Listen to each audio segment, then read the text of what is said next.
I was 23 when my mom got diagnosed with breast cancer. Stage 3. Aggressive. The doctors said she needed surgery, chemo, radiation, the whole nightmare.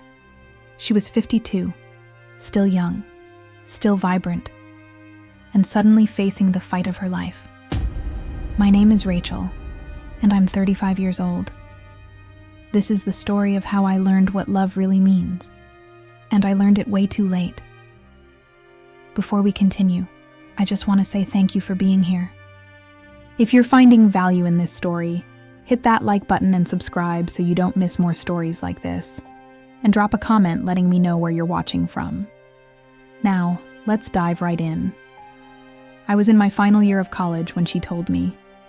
Pre-med. I had big dreams, medical school, becoming a surgeon, making a difference. I'd worked so hard to get there. Scholarships, internships, perfect grades. My future was right there in front of me, within reach. And then my mom got sick. She called me on a Tuesday. I was in the library studying for finals. Rachel, honey, I need to tell you something. I went to the doctor last week. They found a lump. It's cancer. My world stopped. What? Mom, are you sure? I'm sure. I've seen 3 doctors. They all say the same thing. I need treatment, soon, and I'm going to need help. That word, help. It hung in the air between us, heavy, loaded with expectation. What kind of help? I asked, though I already knew. I can't do this alone, Rachel. The chemo is going to make me weak. I'll need someone to take me to appointments, help around the house, just be there. Your brother is overseas with the military. Your father and I divorced years ago. There's no one else. Mom, I have finals, and then medical school applications. I can't just drop everything. Silence. Then quietly, I know you're busy, but I need you. I should have said yes. Should have packed my bags that night. Should have been there. But I didn't. Mom, can't you hire a nurse or ask Aunt Linda? A nurse costs money I don't have. Linda has her own health issues. Rachel, I'm asking you, please. I felt trapped, suffocated. All my plans, all my work, everything I'd sacrificed for was hanging in the balance. And my mom was asking me to walk away from it. I can't, I said. I'm sorry. I just can't. More silence. Then, okay, I understand. You have your life. I'll figure it out. But I could hear it in her voice. The hurt, the disappointment, the realization that her daughter was choosing ambition over her. I told myself I was making the right choice, that my mom would understand, that she'd be fine, that I could visit on weekends, that I didn't need to throw away my future. I finished my finals, applied to medical schools, got accepted to 3 top programs, chose Johns Hopkins, my dream school. I was so proud, so excited. I called my mom to tell her. That's wonderful, honey, she said. Her voice was weak, tired. I'm so proud of you. How are you feeling? I asked. I'm okay. Started chemo last week. It's rough, but I'm managing. Are you getting help? A neighbor drives me to appointments. The church brings meals sometimes. I'm managing, she repeated. Guilt twisted in my stomach, but I pushed it down. That's good, Mom. I'll come visit soon. Sure, honey. Whenever you have time. I didn't visit. Not for 3 months. I was too busy with orientation, with moving, with starting classes. I told myself I'd go during Thanksgiving break. But then I got an opportunity to shadow a renowned surgeon over the holiday. A once-in-a-lifetime chance. So I stayed. I called my mom on Thanksgiving. Hi, Mom. Happy Thanksgiving. Happy Thanksgiving, Rachel. Her voice was even weaker than before. How are you feeling? Tired. The chemo is hard, but I'm fighting. That's great, Mom. You're so strong. Are you coming home for Christmas? I hesitated. I'd already made plans to go to a medical conference in Chicago. I don't think I can. School is really intense. Maybe spring break? Silence. Then, of course, I understand. But she didn't understand. How could she? Her daughter was too busy to see her while she fought cancer alone. I didn't go home for Christmas, or spring break, or summer. I had a research position. More shadowing opportunities. Every break was filled with something that seemed more important. We talked on the phone occasionally. Short conversations, surface level. How's school? Fine. How's treatment? Okay. Love you. Love you too. Goodbye. My mom finished her treatment that year. Surgery, 6 rounds of chemo, radiation. She did it all alone. Well, not completely alone. Neighbors helped, friends from church. My aunt visited when she could, but her daughter wasn't there. I graduated medical school 4 years later, top of my class. Mom came to the ceremony. I was shocked to see her. She looked so different. Older, thinner, fragile.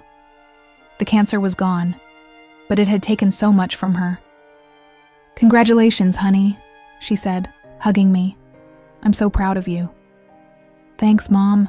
I can't believe you came all this way." "I wouldn't miss it. You're my daughter."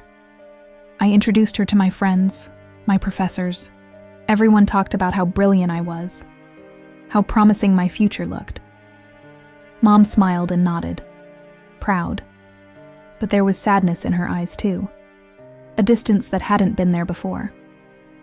After the ceremony, we had dinner, just the two of us. It was awkward. We'd become strangers. "So, what's next?" she asked. "Residency at Massachusetts General, surgery program. It's incredibly competitive. I was lucky to get it." "That's wonderful. Boston is far, though." "Yeah, but it's the best program for what I want to do." She nodded, smiled. But I saw the flash of pain. Another city. Another excuse to not visit. "Will you have any time off?" she asked. "Not much. Residency is brutal. 80-hour weeks. Sometimes more. But it's what I signed up for." "Of course. I'm just happy you're following your dreams." We said goodbye in the parking lot. She hugged me tight, held on a little too long, like she knew something I didn't. "I love you, Rachel. I'm so proud of you, no matter what." "Love you too, Mom." I watched her drive away, felt that familiar guilt, but then my phone buzzed. A text from a colleague about a celebration party. I pushed the guilt down and went to party. The next 12 years were a blur.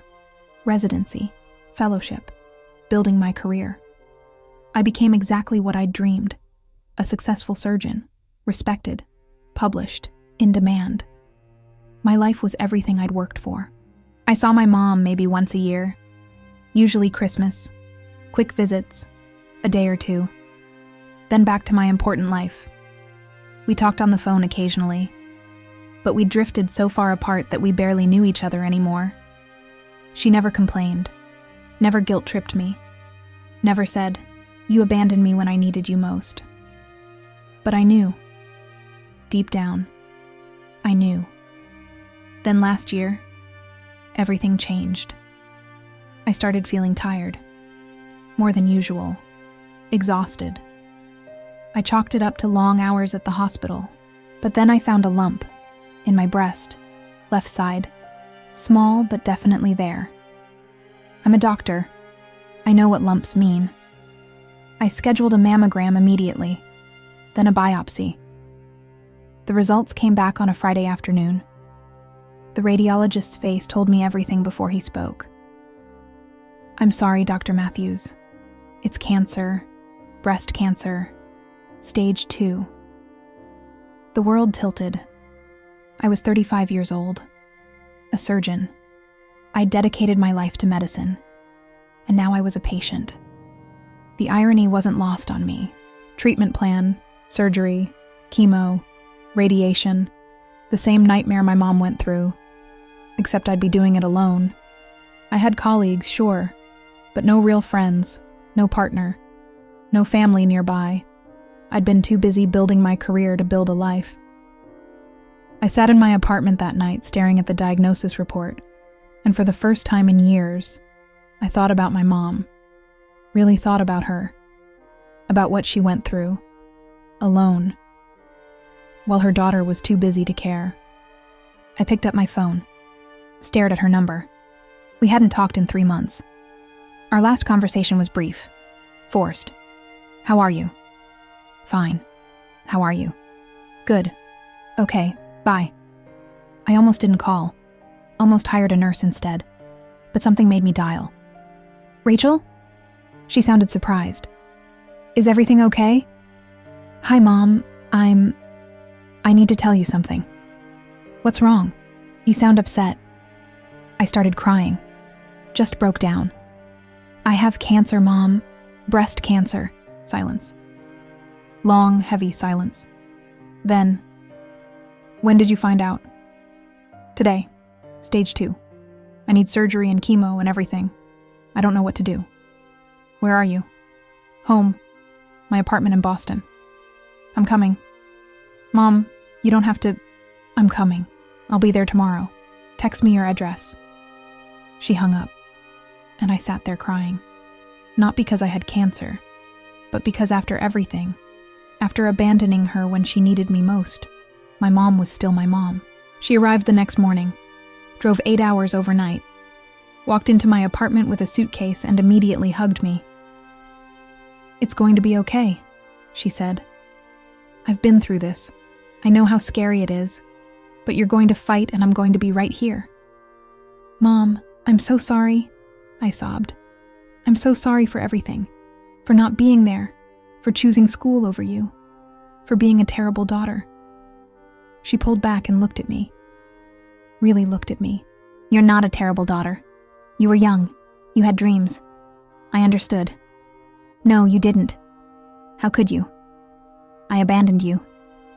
You didn't abandon me. You lived your life. That's what I wanted for you. But you needed me. Yes, I did. And it hurt that you weren't there. I won't lie about that. But I also knew you were out there becoming the person you were meant to be. And I was proud. I am proud. I don't deserve you. She smiled, sad but genuine. That's not how love works, Rachel. You don't earn it. You don't deserve it. It just is. My mom stayed, moved into my apartment, took over my life in the best way possible. She came to every doctor appointment, took notes, asked questions I was too scared to ask, held my hand during the surgery consultation, stayed with me in the hospital after my mastectomy. When chemo started, she was there for every session, sat next to me for hours while poison dripped into my veins, brought blankets when I was cold, water when I was nauseous, held a bucket when I threw up. She cooked meals I could stomach, changed my sheets when I was too weak to get up, helped me shower when I couldn't lift my arms, did everything without complaint, without resentment, without ever mentioning that I hadn't done the same for her. One night, after a particularly brutal chemo session, I was lying on the bathroom floor, too sick to move. My mom sat next to me on the cold tile, rubbing my back. How did you do this alone? I whispered. I just did. You do what you have to do. I should have been there. You're here now. That's what matters. But I wasn't there for you, and you're here for me. That's not fair. She was quiet for a moment. Then, life's not about fair, Rachel. It's about showing up. I couldn't show up for myself back then, but I can show up for you now. That's what mothers do. I don't deserve this. Stop saying that. You're my daughter. I love you. That's not about deserving. I cried on that bathroom floor, not from the nausea, but from the weight of understanding what I'd thrown away 12 years ago. The months that followed were brutal. Surgery scars, hair loss, fatigue so deep I couldn't imagine ever feeling normal again. But my mom was there for all of it. Every painful, humiliating, terrifying moment. She shaved my head when my hair started falling out in clumps. Made it ceremonial, celebratory, almost. "You're a warrior now," she said. "Warriors wear their battles proudly." She bought me soft hats and scarves, helped me feel beautiful when I felt like a monster, took pictures of us together so I'd remember this time wasn't just about suffering. It was about love, too. She slept in my room when I had nightmares, made me laugh when everything felt hopeless, reminded me why I was fighting when I wanted to give up. 6 months into treatment, I was having a particularly dark day, staring at my reflection, bald, pale, sick. "I can't do this anymore," I said. My mom came up behind me, put her hands on my shoulders. "Yes, you can." "How do you know?" "Because I did, and you're stronger than I am." I turned to look at her. "That's not true. You're the strongest person I know." She smiled. "Then I guess strength runs in the family."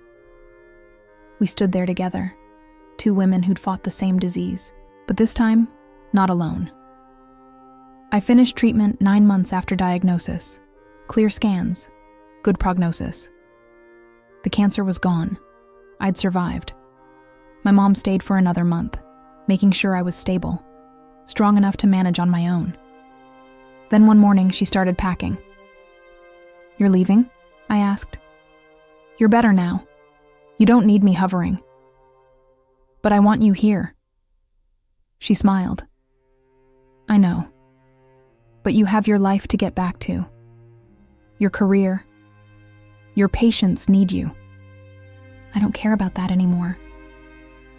She looked at me, surprised. "What do you mean?" "I mean, I've spent 12 years chasing success, building a career, and for what? To be alone when it mattered? To have no one except the mother I abandoned show up when I needed help? That's not the life I want anymore." "Rachel, you've worked so hard. For the wrong things. I see that now." My mom sat down on the bed. "So what do you want?" "I want to be closer to you. I want to actually have a relationship. Not just phone calls twice a year. Real time together. I've wasted so much time being too busy. I don't want to waste any more." She started crying. Happy tears this time. I'd like that. I'd like that very much. I gave my notice at the hospital, took a position at a smaller hospital 3 miles from my mom's house, bought a house nearby, started over. It wasn't easy. Starting over at 36. Smaller hospital, less prestige, less money, but none of that mattered anymore. My mom and I have dinner together twice a week now. Real dinners, long conversations. We talk about everything we missed. She tells me about her cancer journey, the fear, the loneliness. I listen and apologize and cry and finally understand. I tell her about medical school, residency, the years I was too busy to visit. She listens and forgives me over and over even though I don't deserve it. We take walks together, garden together, watch movies, normal things I never made time for before. And I realize this is what I was missing. This connection, this love, this family. Last week we were in her kitchen baking cookies, something we used to do when I was little. I looked at her and just started crying. "What's wrong?" she asked. "I'm just so sorry, Mom, for all of it, for not being there, for being selfish, for wasting so much time." She wiped flour on her apron and hugged me. "Stop apologizing. We're here now. That's what matters. But I put my career before you, before us. And now you're not. You learned. That's life, Rachel. We make mistakes. We learn. We do better. I'm just grateful we get this second chance." "Me too. I love you so much." "I love you too, honey. Always have. Always will." Sometimes I think about the person I was at 23. So focused on success, so convinced that career was everything. I don't recognize her anymore. Cancer changed me. But more than that, my mom's grace changed me. She could have refused to help. Could have said, "You weren't there for me, so I won't be there for you." She would have been justified. But she didn't. She showed up. And in doing so, she taught me what unconditional love really means. I'm cancer-free now. 1 year in remission. My mom is still cancer-free too. 8 years and counting. We're both warriors. Both survivors. But more importantly, we're mother and daughter again. I don't regret my career. Medicine is still important to me. But it's not everything anymore. Family is everything. Love is everything. Time is everything. If you're reading this and you've been putting off visiting someone, making excuses about being busy, telling yourself you'll have time later, don't wait. Later might be too late. The career will always be there. The opportunities will come again. But the people we love won't be here forever. I almost learned that lesson too late. I'm grateful every day that I got a second chance, that my mom forgave me, that we found our way back to each other. Some people don't get that chance. Don't let yourself be one of them.